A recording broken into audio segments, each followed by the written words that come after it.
일개 영혼. 보물선은 보물을 찾지 않는다. 인생에서 큰 성공을 이룬 사람들은 모두 대의를 갖고 항해했다. 보물은 대의를 조금 더 빨리 이루는 데 필요한 도구 중 하나로 존재해야 한다. 다시 말해 목적이 아닌 수단으로 여겨야 한다는 말이다. 여기서 대의란 대단한 목표나 거대한 포부를 말하는 것이 아니다. 자신이 탄 보물선에 맞는 대의를 찾으면 된다. 대의를 찾는 방법은 생각보다 간단하다. 자신에게 이렇게 질문해보라. 내가 지금 진정 원하는 것은 무엇인가? 그리고 내가 진짜 하고자 하는 것은 무엇인가? 나는 이 질문에 다음과 같이 답할 것이다. 내가 원하는 것은 단순히 돈, 명예, 지식이 아니다. 나로 인해 많은 이들이 소망하는 것을 얻는 것, 그리고 진정 소망하는 것을 찾게 해주는 것이다. 보물선들이 제대로 항해할 수 있게 등대 역할을 해주는 것이 내 궁극적인 목표다. 더불어 지혜의 보물이라 할 수 있는 오케팅적 사고를 경영자뿐만 아니라 일반인들도 쉽게 생각하고 실행할 수 있도록 만들어줄 것이다. 우리가 반드시 갖춰야 할 오케팅적 사고는 현재 아쉽게도 일부 기업이나 특정 인물들만 행하고 있다.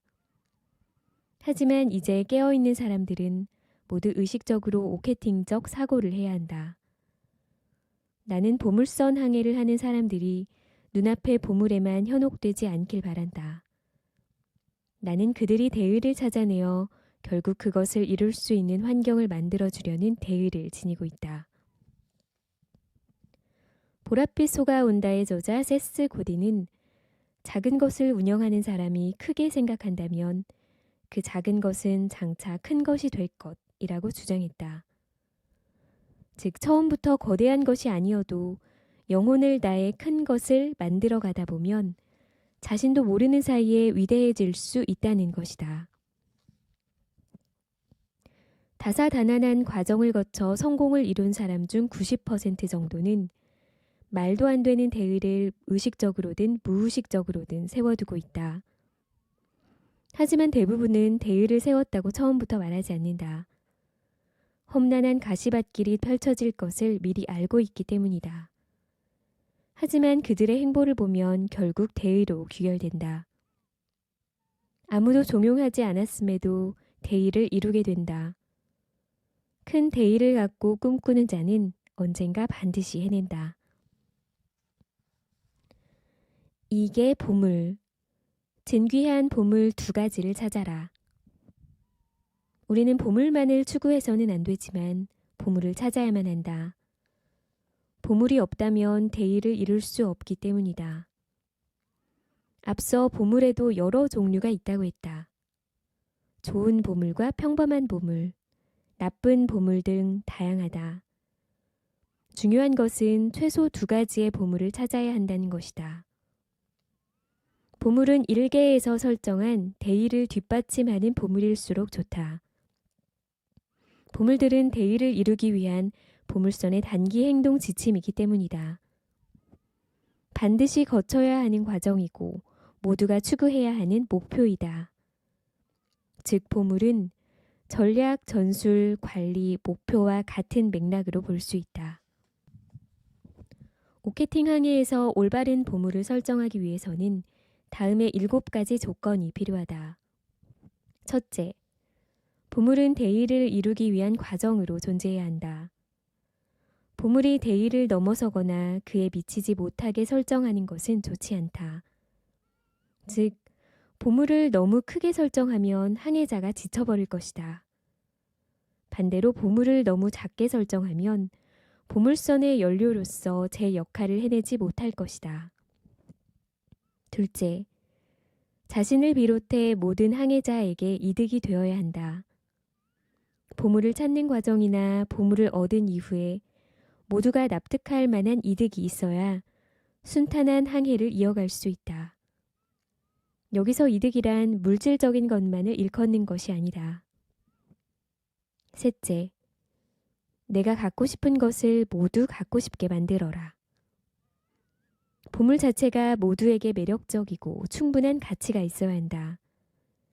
그리고 그것을 갖고 싶도록 모두를 설득할 수 있어야 한다. 그래야 다 함께 집중적으로 보물을 찾기 위해 노력하고 함께 하고자 하는 이들을 더 많이 모을 수 있다. 넷째, 최소 1년 이상 투자만 하더라도 그만큼의 충분한 가치가 있는 보물이어야 한다. 항해 과정에서 때로 보물이 바로 눈앞에 잡힐 것처럼 보일 때가 있다. 이때 쉽게 덤볐다가 실패하면 그냥 포기하는 경우가 생긴다. 또 끝내 보물을 얻어도 시간을 허비했다며 오히려 성공을 실패로 인식하기도 한다. 따라서 시간이 오래 걸리더라도 그럴 만한 가치가 있는 보물에만 투자해야 한다. 다섯째, 보물은 보관용이나 과시용이 아니어야 한다. 그저 지니고만 있는 보물은 항해자들의 불만을 가져올 수 있다. 보물은 항해 과정에서 실질적인 도움이 되는 것으로 정해야 한다. 여섯째, 보물들은 서로 연관성이 있어야 한다. 설정한 보물들이 서로 전혀 연관이 없으면 하나의 보물을 찾기 위해 12시 방향으로 항해하다가 실패할 경우 전혀 다른 6시 방향으로 되돌아야 가야 할 수도 있다. 적어도 12시 방향에서 1시나 2시 방향으로 바꿀 수 있도록 연관성 있는 항해 노선을 짜야 한다. 일곱째, 끝내 찾지 못하더라도 충분히 보람이 있을 만한 보물이어야 한다. 보물을 찾는데 실패하더라도 과정 자체가 값진 경험으로 남아야 한다. 그 경험이 다음 보물을 찾는데 필요한 자양분이 될 수 있기 때문이다. 보물선 항해 이력은 사라지지 않고 끝까지 남을 것이다. 부끄럽지 않은 도전이 될 수 있도록 보물 설정에 신중해야 한다. 3개 성명. 보물선에 옳은 이름을 지어라. 어떤 것을 마케팅하고자 할 때 가장 먼저 해야 할 일은 3개 성명 단계를 제대로 거치는 것이다. 즉, 이름을 짓는 것이다. 마케팅 불변의 법칙의 저자 알리스와 잭 트라우트는 브랜드명이 적절하지 못하면 마케팅 분야에서 그 어떤 것도 성공을 거두지 못한다. 만약 브랜드명이 잘못되어 있다면 아무리 세계적으로 최고의 기업, 최고의 제품, 최고의 포장, 최고의 마케팅을 갖추었다 하더라도 제대로 효과를 발휘할 수 없다라고 말했다. 그만큼 브랜드에 제대로 된 이름을 짓는 것은 무엇보다 중요하다. 그런데 요즘은 브랜드명을 지을 때 단순히 멋지고 기억에 남을 만한 이름으로 지으려는 경향이 강하다. 이런 경우 브랜드가 가진 의미를 지나치게 함축하여 표현하게 된다. 그러면 결국 자신만 이해할 수 있는 이름이 탄생한다. 소비자들에게 퀴즈를 낼 목적인가? 그게 아니라면 의미를 함축하는 방식으로 브랜드명을 지어서는 안 된다. 마케팅하려는 게 무엇이든지 매우 신중하고 진지하게 이름을 결정해야 한다. 이름은 브랜드 자체이며 신뢰와 직결된다. 이름을 바꾸는 것이 불가능한가? 그렇다면 기존의 이름에 특별한 신뢰감을 덧붙이려는 시도라도 해야 한다. 말 속에는 힘이 있다. 따라서 어떤 이름도 절대로 가볍고 소홀히 지어서는 안 된다. 그렇다면 좋은 이름을 짓는 방법은 무엇인가? 바로 절대의 기준을 세우고 그에 맞는 이름을 설계하면 된다. 대체 그 절대의 기준이란 무엇일까? 이해하기 쉽고 기억에 남고 그 이름을 부를 때 신이 나면 그것으로 명하라. 그렇다. 아주 간단하지 않은가? 처음 듣는 사람도 쉽게 이해할 수 있고 기억에 남는 이름이어야 한다. 그리고 그 이름을 부를 때 신이 난다면 금상첨화다. 나 자신의 브랜드명은 헤드라이터 오두환이다. 카피라이터가 아닌 헤드라이터다. 머리를 쓰는 사람, 너는 머리가 빛나는 사람이라고 생각하면 된다. 참고로 내 머리는 실제로도 빛나고 있다. 또 내가 개발한 마케팅 시스템의 이름은 오케팅이다. 오케팅은 오케이라는 긍정의 의미와 오 형태로 반복한다는 의미를 동시에 지녔다. 또 어감상 마케팅이라는 말과 비슷해서 사람들이 쉽게 기억할 수 있다. 모두 절대 기준에 따라 지은 이름이다. 절대 기준을 따르기 위한 세부적인 속성들은 다음과 같다. 단순함, 궁금증, 전달력, 말장난, 자부심, 호소력, 연관성, 긍정성, 독창성. 먼저 단순하게 지어라. 즉, 쉽게 부를 수 있어야 한다. 여기서 약자를 떠올렸다면 바로 지우길 바란다. 단순히 줄이는 것만으로 단순하다고 할 수 없다. 여기서 단순함은 모두가 쉽게 이해하고 부를 수 있는 것을 뜻한다. 단순한 이름은 기억하기도 훨씬 쉽다. 따라서 여러 사람의 입을 통해 더 멀리 퍼질 수 있다. 궁금증을 유발하는 이름으로 지어라. 이름을 듣자마자 무슨 의미지? 저게 뭐지? 라는 약간의 호기심과 의문점을 품게 해주면 기억에 더 오래 남을 수 있다. 의미 전달력이 있게 지어라. 이름의 말장난을 가미하라. 이름을 부르는 것만으로 자부심을 느낄 수 있게 만들어라. 강한 인상을 주려면 짙은 호소력을 더하라. 이름은 보물과 연관성이 높게 지어라. 이름을 부를 때 즐거워야 한다. 독창적인 이름을 지어라. 이 9가지 세부 속성들을 모두 맞추라는 게 아니다. 최소 3개 이상을 맞추고 또 3개를 비슷하게라도 맞추고 마지막 3개는 크게 벗어나지 않도록 하면 된다. 그리고 이름만큼은 이후 변경될 여지를 남겨두어야 한다.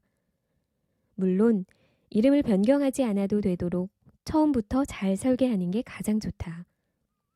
하지만 새로운 전략에 따라 이름이 바뀔 가능성이 있으므로 이를 염두에 두는 게 좋다. 또 오케팅 과정에서 새로운 프로젝트가 생기면 그때마다 이름을 지어주는 것이 좋다. 사계, 식량. 보물선의 식량 4종을 정하라. 여기서 식량이란 꾸준히 유지하거나 발전시켜야 하는 장점, 팔 것, 일거리, 사업 영역 등을 뜻한다. 그런데 식량을 한 가지만 정해서 그것에만 사활을 거는 사람들이 있다. 이들은 하나도 제대로 못하는데 하나만 하기도 벅차요 등의 이유를 댄다. 그러면 항해자들이 물고기 한 가지만 잡아먹고 산다고 가정하자. 물고기는 비축해 놓기도 어려울 뿐더러 잘 잡히지 않으면 굶어야 한다. 이렇듯 살다 보면 예상치 못한 변수를 마주하게 된다. 그래서 한 가지 일에만 목숨을 걸어선 안 된다. 그 한 가지가 잘못될까봐 늘 불안하고 사소한 환경 변화에도 민감해질 것이다. 따라서 보물선의 식량으로 최소 4가지를 정하는 것이 좋다. 그래야 그중 하나라도 잘할 수 있다. 가능하면 주력 식량 1개와 보조 식량 3개 또는 주력 식량 2개와 보조 식량 2개를 설정하길 권장한다. 이는 앞으로 어떤 식량에 의존해서 항해할지를 결정하는 중요한 과정이다. 이러한 식량을 정할 때는 꼭 따라야 하는 절대적인 기준이 있다. 남들보다 자신 있는 것들만 계속 찾아내라. 제일 자신 있는 것을 식량으로 삼아야 한다는 것이다. 예를 들어 우리 회사의 식량은 마케팅 전략, 마케팅 교육, 광고 컨설팅, 광고 대행, 광고 연구 등이다. 이것들은 모두 절대적인 기준에 따라 선별한 것이다. 즉, 현재 가장 자신 있는 분야다. 식량을 선별하여 오케팅 과정을 여러 번 거치면 가치가 더 높아지는 것을 경험할 수 있다. 오케팅은 한 번 하고 끝나는 것이 아니다. 끊임없는 순환 과정에서 자신감이 단단히 붙은 식량을 만들어야 한다. 그리고 식량을 만드는 과정은 기쁨의 연속이어야 한다. 생각하는 데는 돈이 들지 않고 계속 파고들수록 좋은 아이디어가 떠오르기 때문이다. 5개 문제. 지금 식량을 빼앗기고 있다. 자신 있는 식량을 설정했는가? 그렇다면 축하한다. 절대 쉽지 않았으리라 생각한다. 그런데 이쯤에서 안 좋은 소식을 전해야 한다. 어쩌면 당연한 이야기인데 어렵게 설정한 그 식량을 이미 빼앗기고 있다. 그리고 계속 빼앗기게 될 것이다. 경쟁 보물선들은 멀리 있지 않다. 가까운 영역 안에서 때로 이동하고 있다. 멀리 있는 것처럼 보여도 경쟁은 치열하게 진행 중이다. 특히 인터넷이 보급되면서 전 세계에 있는 보물선들과 경쟁해야 하는 게 현실이다. 게다가 대형 보물선조차 작고 왜소한 생계형 보물선의 식량을 넘본다. 그렇다면 힘들게 생산하기 시작한 식량을 지키거나 되찾으려면 어찌해야 할까? 해답은 간단하다. 내 보물선의 식량을 다른 보물선의 식량보다 더 뛰어나게 만들면 된다. 식량에 문제가 있다면 그것을 해결해서 상대가 원하는 품질로 만들어야 한다. 문제를 모르면 답도 찾을 수 없다. 필사적으로 찾아야 한다. 늘 무역선의 입장에서 생각하고 만들고 준비해야 한다. 어떻게 하면 더 뛰어난 식량을 만들 수 있을지 문제를 찾고 고민하고 해결하라. 사람에게 대입한다면 현재와 꾸준한 노력으로 생기는 미래, 그리고 현재와 미래의 경계로 나누어 식량을 키워가라. 기업, 제품, 서비스에 대입한다면 기존 사업의 기술을 발전시키고 생산량을 늘리고 역량을 키우는 방법으로 나누어 관리하라. 그러면서 신제품, 신사업에도 투자하라. 6개 위치. 생사가 걸린 위치를 찾아라. 내 보물선은 현재 다른 이들에게 어떻게 보일까? 보는 사람의 위치와 시각에 따라 다르게 보일 것이다. 앞서는 것처럼 보일 수도 뒤처지는 것처럼 보일 수도 있다. 결국 내 보물선의 위치는 다른 보물선과 무역선이 바라보는 시각에 따라 결정된다. 그러므로 상대가 바라보는 시각이 어떨지 예측해야 한다. 그리고 그보다 더 나은 모습으로 보이기 위해 노력해야 한다. 누구나 한 번쯤은 자신의 가치나 위치를 높이기 위해 노력해 봤을 것이다. 하지만 계획 없이 무의식적으로 노력하는 것만으로는 좋은 결과를 얻기 어렵다. 의식적이고 전문적으로 설계해 나가야 좋은 위치를 잡을 수 있다. 이를 위해 먼저 다음의 3가지 관점에서 생각해야 한다. 첫째, 내 보물선이 어떻게 보였으면 좋겠는가? 둘째, 다른 보물선은 나를 어떻게 평가하고 있을까? 셋째, 무역선들은 다른 보물선과 비교해 내 보물선을 어떤 시각으로 볼까? 3가지 관점에서 생각해 보았는가? 그럼 이제 구체적으로 어떻게 해야 내 보물선이 좋아 보일지 고민해야 한다. 첫 번째, 자신의 관점에서 원하는 모습을 설정했다. 그렇다면 그 모습에 최대한 부합하도록 노력하면 된다. 이것이 상상 속의 보물선을 현실화하는 가장 효율적인 방법이다. 예를 들어 내가 설정한 모습처럼 보이려면 A, B, C를 해야 한다고 가정하자. 그런데 현실적으로 C를 해내기 어렵다면 C 대신 D를 해보는 것은 어떨까? 그러면 뛰어난 보물선이 되고 싶다는 욕망에 A, B, D의 역량이 더해지게 된다. 즉, 원하는 보물선의 모습에 가까워지는 것이다. 두 번째, 다른 보물선은 내 보물선의 장점을 볼 수도 단점을 볼 수 있다. 예를 들면 내 보물선이 A는 잘하지만 B는 잘하지 못하고 D를 하는 것은 불가능하다고 여길 것이다. 그렇다면 이 중 장점에 초점을 맞추어 그에 따라 행동하면 된다. 그리고 나아가 단점을 장점으로, 위기를 기회로 보이게 하라. 상대가 그건 잘할지 몰라도 이것까지 잘하기는 힘들겠지? 라고 생각할 만한 것들을 찾아보자. 그리고 그것을 해내기 위해 노력해야 한다. 조금 다른 시각으로 접근하면 나만의 위치가 나온다. 다른 이들이 불가능하다고 생각하는 것을 해내라. 계속 기발한 상상을 해라. 그럴수록 남들은 쉽게 따라오지 못하는 강한 무기가 쌓인다. 세 번째, 무역선들이 더 가까이 다가오고 계속 오고 싶게 하려면 어떻게 해야 할까? 그들이 내 보물선을 생각할 때 떠오르는 긍정적인 이미지가 있어야 한다. 기업이나 제품, 사람이 지닌 브랜드 이미지와 같다. 내 보물선의 브랜드 이미지는 어떤지 생각해보자. 첫 번째에서 스스로 설정한 모습에 부합하는가? 아직 그렇게 보이지 않을 것이다. 그렇다면 무역선이 내가 원하는 모습대로 보게 하려면 어떤 장점을 강조해야 할까? 어떤 점이 충족되었을 때 그렇게 보게 될까? 이러한 질문을 하면서 답을 풀어나가라.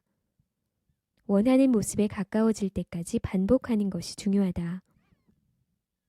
마케팅의 기본은 계속 반복하는 것이다. 충분히 생각한 후에 만족스러운 결론을 가지고 시장에 나간다고 해도 막상 부딪히면 계획대로 흘러가지 않는 경우가 많다. 그런데 충분히 생각하지도 않고 무작정 선보이는 데만 급급하다면 어찌 될까? 결과는 뻔하다. 뼈아픈 시행착오를 겪게 될 것이다. 반면에 우리는 시뮬레이션을 통해 실패하는 경험을 해야 한다. 그러려면 세 가지 관점으로 끊임없이 질문하고 고민하고 연구하라. 이러한 과정을 통해 내 보물선이 어떻게 보이고 싶은지 결론을 얻을 수 있다. 더불어 내 보물선이 앞으로 나아가야 할 방향도 제시해 줄 것이다. 7개 전략. 무역선은 자주 오지 않는다. 내 보물선은 지금 무엇을 향해 나아가고 있는가? 보물을 얻기 위해서, 더 나아가 대의를 이루기 위해서 항해하고 있다. 이를 위해 꼭 필요한 것이 무역선과의 거래다. 우리는 거래를 통해 보물을 얻거나 목표를 이룰 수 있다. 그렇다면 무역선은 어떤 보물선과 거래를 할까? 보물선이 어떻게 보이느냐에 따라 다르다. 첫째, 보물선이 해적선이나 떠돌이 유령선으로 보인다면 보물선의 깃발이 보이는 순간 바로 뱃머리를 돌릴 것이다. 둘째, 평범한 배처럼 보이거나 얻을 게 없어 보인다면 그냥 지나쳐 버릴 것이다. 셋째, 무언가 얻을 게 있어 보인다면 직접 다가오거나 보물선이 먼저 다가가길 기다릴 것이다. 넷째, 유명한 보물선이거나 새롭고 기이한 무언가를 발견한다면 보물선이 방향을 틀어도 무역선은 매력을 느껴 쫓아올 것이다. 하지만 무역선이 쫓아오더라도 보물선이 그 무역선을 발견하지 못하면 의미가 없다.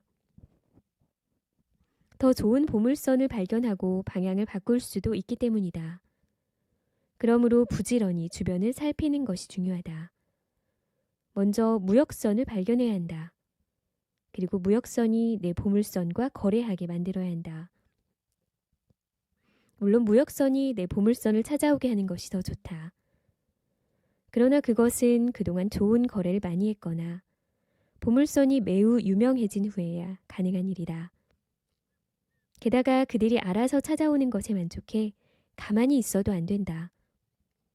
그러면 언젠가는 다른 보물선에 뒤처지게 된다. 그러므로 끊임없이 내 보물선의 가치를 높이는 작업을 해야 한다. 즉 거래한 적이 없더라도 신뢰를 뛰어넘을 만한 훌륭한 가치를 제공할 전략이 있어야 한다. 그렇다면 어떤 무역선을 노릴 것인가? 무역선에도 다양한 유형이 있다. 그런데 모든 무역선의 마음에 드는 것은 거의 불가능하다. 따라서 어떤 무역선을 공략할 것인지 고민해 봐야 한다. 무역선의 유형에는 6가지가 있다. 특별함에 끌려서 사는 무역선을 공략하려면 어떻게 해야 할까? 특별한 무언가를 갖추고 그것을 세분화하여 마니아층을 만들어라. 조화롭게 엮이지 않는 것을 엮는 방식으로 충성 고객을 만들 수도 있다. 다른 무역선을 따라서 사는 무역선을 공략하려면 어떻게 해야 할까? 대중성을 높이기 위해 최대한 많은 무역선에 알려라. 이때 여론 형성이 중요하다. 한번 좋은 소문이 나면 좋고 나쁨을 떠나서 그냥 습관처럼 사는 경향이 있다. 희소성이 있는 것을 사는 무역선을 공략하려면 어떻게 해야 할까? 높은 가격으로 차별화된 품질을 제공하라. 가격이 높으면 그만큼 해줄 수 있는 게 많다. 깜짝 놀랄 만한 서비스도 제공할 수 있다. 그런 서비스를 원하는 무역선들의 욕구를 충족해주면 된다. 가격 대비 성능을 중요시하는 무역선을 공략하려면 어떻게 해야 할까? 팔려는 것의 성능을 점검하여 가성비를 높여라. 다른 보물선에는 없는 특별한 무언가를 추가로 제공하는 방법도 있다. 저렴한 것을 선호하는 무역선을 공략하려면 어떻게 해야 할까? 일단 가격을 내려라. 이때 가격을 조금만 내리는 것은 위험하다. 오히려 다른 보물선까지 가격 경쟁에 뛰어들 수 있기 때문이다. 가격을 확 내려야 한다.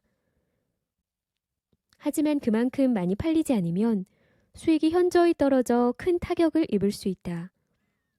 게다가 이 유형의 무역선은 낮은 가격을 찾아 언제든 떠날 준비가 되어 있는 위험한 고객층이다.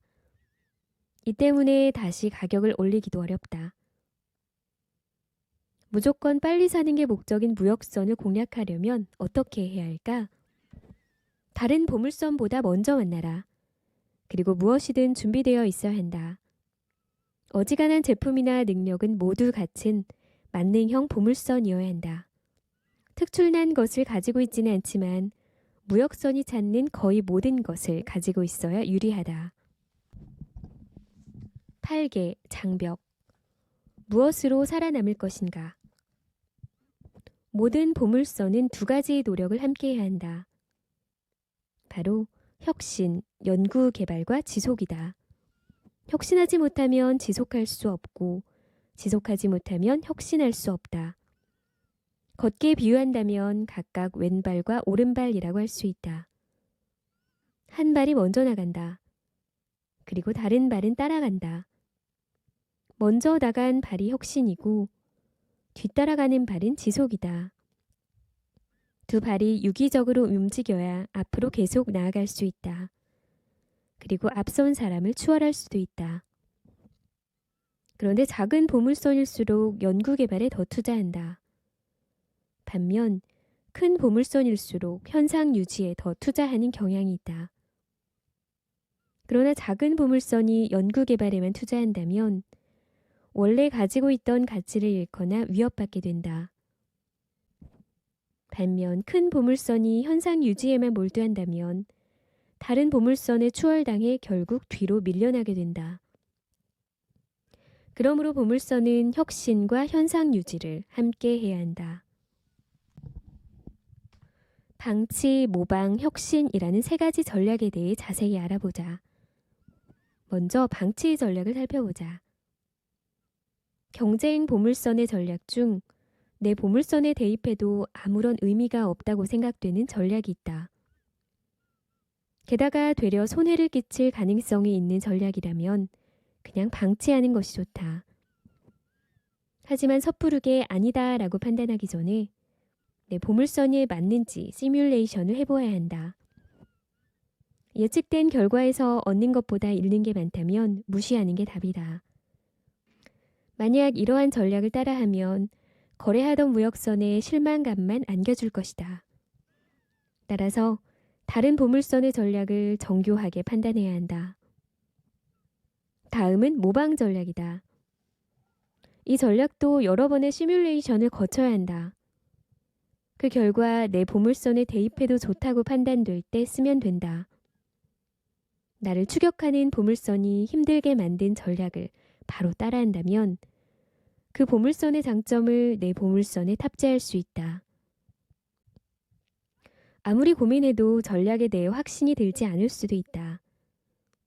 이럴 때는 애매하게 발만 걸치는 다소 축소된 모방 전략을 써도 좋다. 조금이라도 가능성이 있다는 생각이 든다면 일단 그대로 따라해보자. 대신 전략을 약간 수정하는 것이 좋다. 지치지 않을 정도로만 실행하며 결과를 지켜본 후에 결정해도 된다. 마지막으로 혁신 전략이다. 경쟁 보물선이 힘들게 짜낸 전략 중에 바로 이거다 싶은 것이 있을 것이다. 기발하다는 생각이 든다면 무조건 따라하라. 다만 그 전략에서 한 가지만 바꾸자는 생각으로 접근하자. 그게 바로 혁신이다. 9개 각본. 누가 왜 어떻게 그 일을 하는가? 내 보물선의 선장은 누구인가? 당연히 자신이다. 그런데 이상하게도 다른 보물선이나 무역선의 선장에게 자신의 이야기를 알리려 하지 않는다. 하지만 마케팅에서 가장 쉽고 효과적인 방법은 바로 스토리가 담긴 시나리오다. 광고 불변의 법칙의 저자 데이비드 오길비는 가장 좋은 광고는 개인적인 경험에서 나오는 것이라고 말했다. 또 드림 소사이어티의 저자 롤프 옌센은 스토리를 발견하라. 단 발명하지는 마라. 스토리는 믿을 만한 근거가 있는 진짜여야 하기 때문이다. 이것은 마치 스토리를 채굴하는 것과 같다 라고 말했다. 스토리의 중요성을 강조한 것이다. 그런데 우리는 단순한 스토리보다는 시나리오 개념으로 접근해야 한다. 보물선 시나리오에는 대의나 보물, 식량 등의 내용이 들어갈 것이다. 이때 끈기와 집념, 노력, 용기, 긍정과 같은 이미지를 더 씌우는 것이다. 이를 위해서는 다음의 7가지를 유념하면 된다. 첫째, 유명해 보이고 신뢰가 가도록 하라. 무역선이 선뜻 거래하고 싶을 정도로 믿음이 가는 보물선으로 보여야 한다. 둘째, 보물선의 규모를 상세하게 설명하라. 무역선이 돈을 써도 아깝지 않을 만한 규모의 보물선임을 증명해야 한다. 셋째, 계속 발전하고 연구하는 모습을 보여라. 보물선이 현재 안주하거나 자만하지 않는다는 모습을 보여야 한다. 잘하는 보물선임을 증명하라. 넷째, 열정적이고 부지런한 모습을 보여라. 그동안 찾은 많은 보물을 보여주는 것도 좋다. 무엇보다 열심히 하는 모습이 중요하다. 다섯째, 식량이나 가치를 원활하게 공급할 수 있음을 보여라. 체계적인 시스템과 업무 흐름을 통해 잘 될 수밖에 없는 당위성을 증명해야 한다. 여섯째, 보물선의 선한 행보와 역사를 증명하라. 보물선의 선장이나 선원 등이 선한 영향력을 발휘하고 있음을 강조해야 한다. 일곱째, 보물선의 비전과 목표를 명확히 보여라. 왜 항해하는지 보여줘야 한다. 그 이유에 매료되어 누구든 함께하고 싶게 만들어라. 10개 요약. 한마디로 모든 것을 증명하라. 보물선의 시나리오를 듣게 하려면 반드시 강력한 한마디로 시작하라. 강력한 한마디, 즉 슬로건은 보물선 시나리오의 예고편이라고 생각하면 쉽다. 무역선이 예고편을 보고 내 보물선의 시나리오를 보고 싶게 만들어야 한다. 따라서 슬로건은 흥미로우면서도 매력적이어야 한다. 슬로건이란 브랜드명의 또 다른 이름이다. 고객에게 브랜드를 알리기 위한 경쟁은 치열하다. 정보는 넘쳐나고 광고 매체도 다양하기 때문이다. 따라서 고객이 단 한 번만 접했어도 다음에 또 들었을 때 아, 들은 적 있어 라고 떠올릴 수 있게 만들어야 한다. 보물선의 슬로건에 충분한 공을 들여라. 보물선의 슬로건을 만들었는가? 그렇다면 문장의 길이를 10자 이하로 줄여라. 어렵다면 20자 이하로 줄여보자. 사실 무조건 짧게 줄이는 것이 정답은 아니다. 정말 좋은 슬로건인데 20자가 넘는다면 그대로 사용해도 좋다. 다만 슬로건은 짧을수록 기억이 잘 나고 전달하기도 좋다. 키워드를 몇 개까지 사용하느냐에 따라 다르지만 슬로건은 짧은 한두 문장으로 만드는 것이 좋다.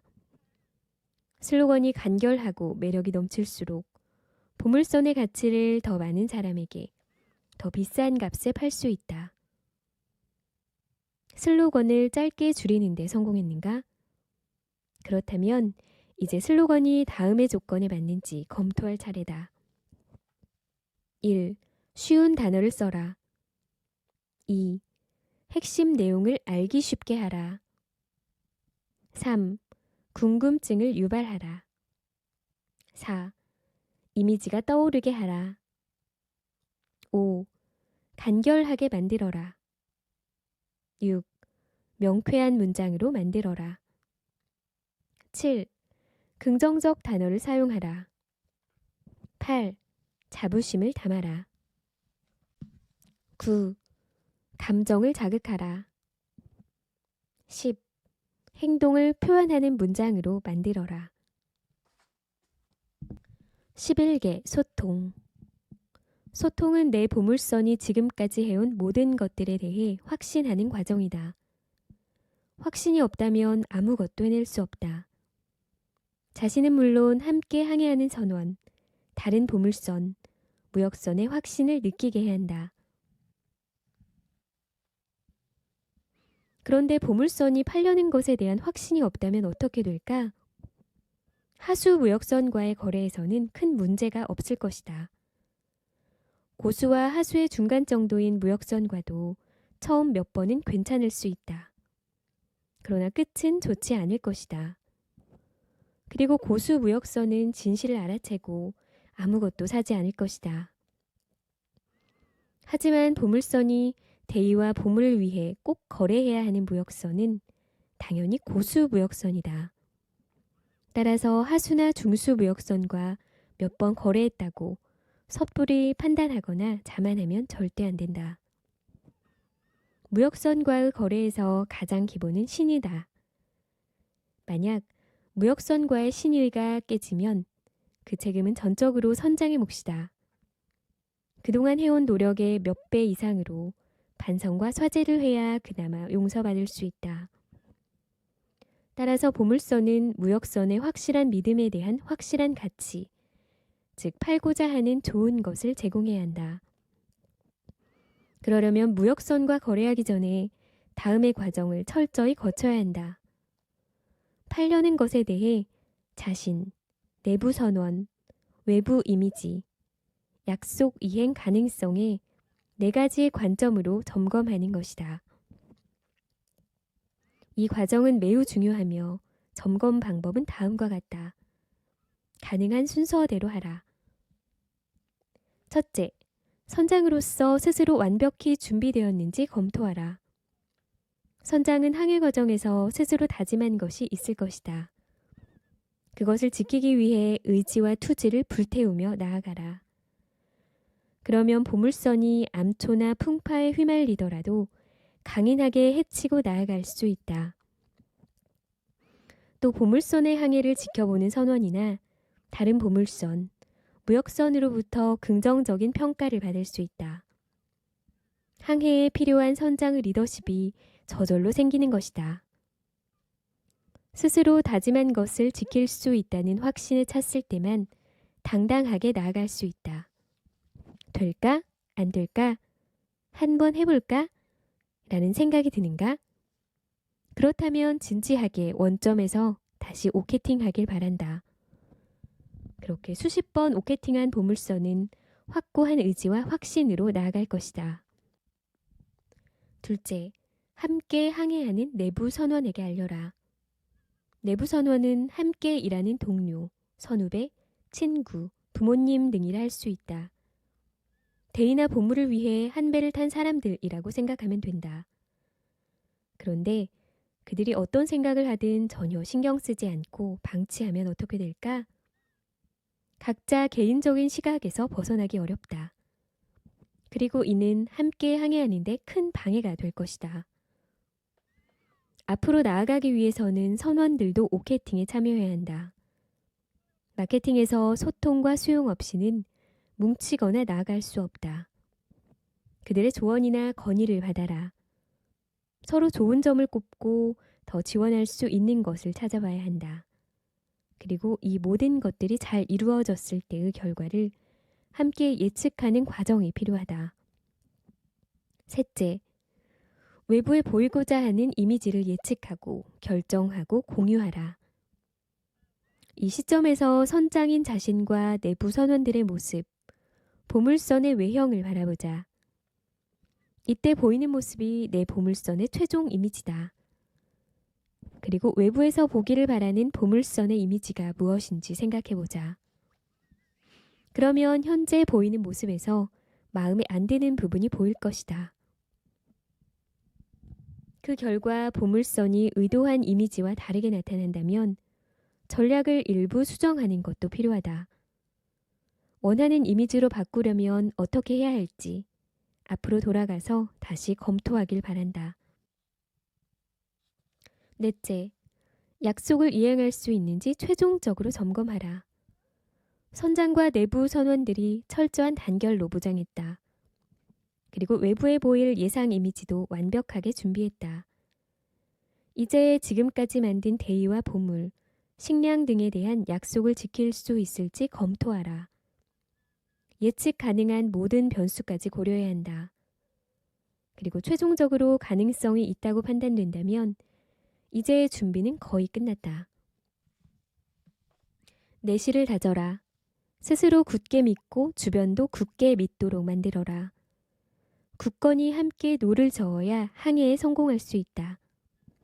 사람에게 대입한다면 결정하는 매 순간 중심을 잡고 자신과 주변 사람을 설득하라. 자신이 흔들리면 누구도 움직일 수 없다. 기업, 제품, 서비스에 대입한다면 외부에 비칠 이미지를 예측하고 판단한 후 개선하라. 이때 경쟁 상대를 바라보듯 냉철하게 행하라. 12개 출격, 오케팅, 로케팅. 이제 출격할 준비는 끝났다. 열심히 준비한 만큼 보물선을 빨리 알리고 싶을 것이다. 다만 안타깝게도 아직 공식적으로 알릴 때가 아니다. 향후 발생할지도 모르는 변수에 대비하는 과정이 필요하다. 팔려는 것을 이미 배포한 후에는 변수로 인해 역풍을 맞거나 신용을 잃을 수 있다. 심하면 그동안 투자한 막대한 시간과 비용이 무로 돌아갈 수도 있다. 따라서 일반적인 무역선에는 아직 배포하면 안 된다. 그렇다면 누구에게 먼저 배포해야 할까? 그 대상은 내 보물선의 주거래 무역선이어야 한다. 실제로 거래할 무역선에 미리 검증받는 것이다. 그리고 그 무역선이 정말 중요하다면 제공한 것에 대해 절대 대가를 요구하면 안 된다. 반대로 미리 체험해 주는 것에 대해 감사의 표시를 해야 한다. 이러한 검증 과정 없이 바로 배포하는 것은 안전띠를 매지 않고 레이싱하는 것과 같다. 무역선에 검증되지 않은 상품으로 불편을 주면 어떻게 되겠는가? 바로 다른 보물선을 찾아 떠날 것이다. 섣부른 배포는 습관처럼 함께 해주던 단골 무역선의 발길을 끊게 만들 수 있다. 따라서 주거래 무역선에 팔려는 것의 베타 버전을 먼저 무상으로 제공하라. 이때 무역선이 꼼꼼히 평가할 수 있도록 질문 리스트를 작성해 함께 제공하는 것이 좋다. 그리고 평가를 받아라. 그들에게 받은 평가는 좋을 수도 나쁠 수도 있다. 모든 평가를 겸허히 받아들이고 문제점을 보완해야 한다. 이제 베타 버전 테스트 결과는 어떻게 활용해야 할까? 결과가 좋다면 어떤 점이 왜 좋은지 등의 내용을 도표화하라. 이를 통해 팔려는 것의 가치를 증명할 수 있다. 무역선들은 무언가를 구매하기 전에 그것의 테스트 결과가 어땠는지 알고 싶어 한다. 따라서 테스트 결과를 입증할 수 있다면 당연히 좋은 거래로 이어질 수 있다. 이렇게 테스트 결과를 활용하는 과정에서 꼭 만들어야 하는 것이 있다. 바로 자주 물어보는 질문과 답변이다. 베타 버전 사용자들이 궁금해하던 질문은 곧 앞으로 마주할 10배, 100배의 무역선들이 궁금해할 요소라고 보면 된다. 보통 무역선들은 다른 무역선이 어떤 질문을 했고 어떤 답변을 받았는지 미리 찾아본다. 질문을 하고 답변을 기다리고 싶어하는 무역선은 거의 없기 때문이다. 귀찮은 과정을 최대한 생략하는 것이 세계적인 추세다. 질문과 답변 리스트는 10개 전후로 만드는 것이 좋다. 그중 60%는 성의 있는 답변으로 구성하라. 30%는 그 답변을 내놓기 위해 해온 노력으로 구성하라. 10%는 내 보물선만의 절대 강점을 강조하라. 이 10개는 무역선들이 내 보물선을 계속 찾게 하는 명분이 된다. 이 리스트는 무역선이 답변을 찾아 헤매야 하는 수고를 덜어준다. 그리고 거래에 대한 만족감으로 이어지면 이는 곧 보물선의 가치가 된다. 그러므로 끊임없이 답변하라. 물어볼 것을 찾을 수 없을 때까지. 여러 번 점검한 후에 도전해도 대다수는 실패한다. 이는 어쩌면 당연한 이치다. 누구나 성공할 수는 없기 때문이다. 누구나 성공한다면 그것은 아무나 도전할 수 있는 쉬운 일이다. 그러므로 상위 5% 안에 들기 위해서는 오케팅 사고를 해야 한다. 계속 예측하고 점검하라. 완벽이란 존재하지 않는다. 여러 번 검토해서 실패할 확률을 줄여야 한다. 이 단계를 지나면 수정할 기회는 한참 후에 나온다. 그러므로 계속 신중하기를 강조하는 것이다. 13개 광고. 신나게 팔아라. 보물을 찾아라. 지금까지 준비한 모든 것은 13개 광고가 제대로 되어야만 빛을 볼 수 있다. 광고를 제대로 하지 못하면 결코 성공할 수 없다. 요컨대 광고는 마케팅 함선의 초고속 프로펠러다. 배에 프로펠러가 없으면 느리게 가거나 바람에만 의존해야 한다. 광고 성패가 운에 맡겨지는 것이다. 하지만 광고를 제대로 하면 훨씬 빠르고 안정적으로 목적지에 도착할 수 있다. 그런데 마케팅과 광고를 같은 것으로 혼동하는 사람이 많다. 그리고 대부분 광고에만 목을 맨다. 단순히 광고로 알리기만 해도 단기적으로는 이득을 취할 수 있기 때문이다. 그러나 마케팅은 포장이고 광고는 판매다. 포장이 안 된 상품은 만족감이 떨어진다. 광고를 잘해서 판매되어도 안 좋은 이야기를 듣는다. 반대로 포장이 잘 되었다 해도 광고를 제대로 하지 않으면 판매하기 어렵다. 광고의 8원칙은 다음과 같다. 1. 바라보게 하라. 2. 다가오게 하라. 3. 생각하게 하라. 4. 필요하게 하라. 5. 소망하게 하라. 6. 구매하게 하라. 7. 만족하게 하라. 8. 전파하게 하라. 14개 분석. 뭐가 됐든 닻을 올려라. 보물선이 팔려는 것은 이미 충분히 배포되었다. 좋은 쪽이든 나쁜 쪽이든 결과가 나왔다. 결론적으로 이미 많은 무역선이 내 보물선을 판단하고 있을 것이다. 따라서 14개는 반성과 도약을 하는 단계라고 생각하라. 14개는 반성의 시간이다. 그렇다면 내 보물선의 가치를 구매하지 않은 무역선에 대해 고민해야 한다. 그들은 대체 왜 사지 않았을까? 라고 반성하라. 이 고민은 꽤 오랫동안 해야 한다. 최소 서너 차례 배포하고 시나리오와 전략을 검토하라. 그럼으로써 사지 않은 사람도 입맛을 다시게 만들어라. 그러면 구매한 적 없는 무역선도 이후에 내 보물선의 가치를 인정하고 결국은 구매할 것이다. 먼저 광고 단계에서 잘못된 점은 없는지 검토하라. 또 팔려는 것의 현재 가격이 적절한지 분석하라. 이 외에도 판매가 방해되는 외부적 요인이 있는지 알아보라. 불만을 듣고 해결하라. 결과만 보지 말고 과정을 분석하고 판단하라. 좋은 과정이 좋은 결과를 만든다. 사람에게 대입한다면 결과에만 연연하지 말고 과정에 집중하라. 좋은 과정을 더 좋은 결과로 이끌기 위해 분석하고 실행하라. 기업, 제품, 서비스에 대입한다면 과거를 돌아보고 성공과 실패의 요인을 파악하라. 성공 요인을 극대화하고 실패의 요인은 걷어내라. 15개 점검. 항해는 계속되어야 한다. 보물선 항해는 끝이 없다. 끝이 있다면 항해를 그만하겠다고 포기했을 때뿐이다. 15개에서는 지금까지의 항해를 점검하고 새로운 항로를 계획해야 한다. 언제 다시 마음을 다잡고 항해를 시작할지 모르기 때문이다. 15개에서 해야 할 일은 크게 두 가지다. 하나는 1에서 15개까지 각 단계의 핵심 내용을 점검하는 것이다. 다른 하나는 새로운 오케팅거리를 찾는 것이다. 지나온 항로를 점검하고 새로운 방향을 찾아 경로를 계속 짚어나가는 것은 보물선 성장으로서의 당연한 책무다. 먼저 각 개의 핵심 내용을 간략히 점검해보자. 보통 3개까지 잘 계획했다면 오케팅거리가 바뀌지 않는 한 1에서 3개는 그대로 유지하는 것이 좋다. 모든 개를 점검하고 다시 시작하라.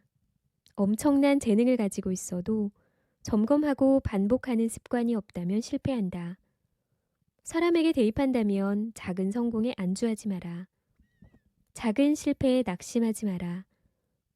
어차피 당신은 대의를 이룰 것이다. 기업, 제품, 서비스에 대입한다면 성패에 연연하지 마라. 끝까지 점검하고 반복하고 도전하면 반드시 승리한다.